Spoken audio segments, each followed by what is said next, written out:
Look closely at the ink on these letters.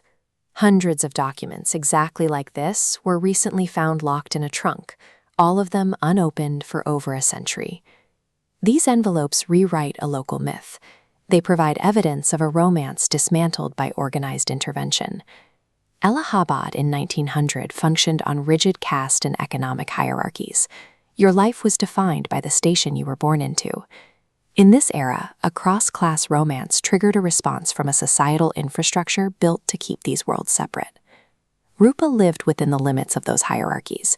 As a boatman's daughter, she spent her days at the riverbank selling flower garlands to support her family. Aryan stood at the opposite end of the social spectrum. He was the educated son of the local zamindar, a landowner with immense power. When Aryan began visiting the god, their interactions were brief and nearly invisible. Simple transactions for flowers grew into a forbidden connection.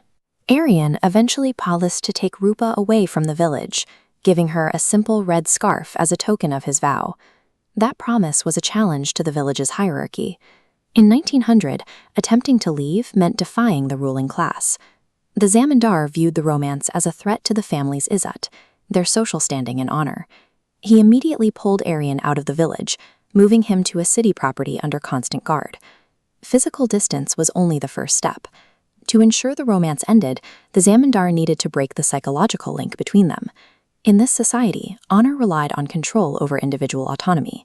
A cross-class marriage was structurally impossible. Locked in the city, Aryan spent every day writing to Rupa, begging her to wait for his return. The zamindar's network intercepted the mail. They bribed couriers and confiscated every envelope before it reached the village. While Aryan wrote hundreds of pages, Rupa sat by the river holding the red scarf, receiving nothing. The final blow came through rumors. The zamindar's men spread word through the village that Aryan had married a wealthy girl in the city.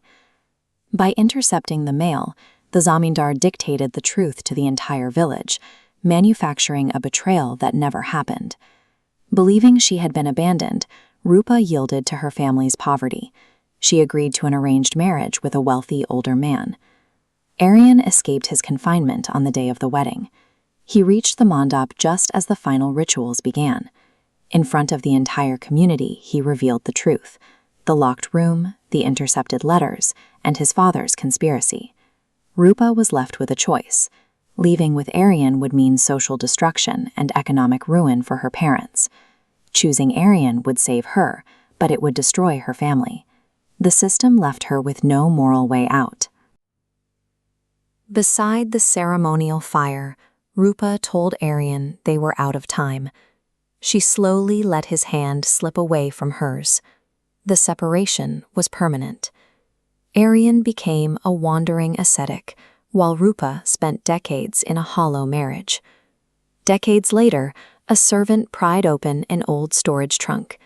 Inside was the evidence Rupa never saw, hundreds of letters proving she had never been forgotten.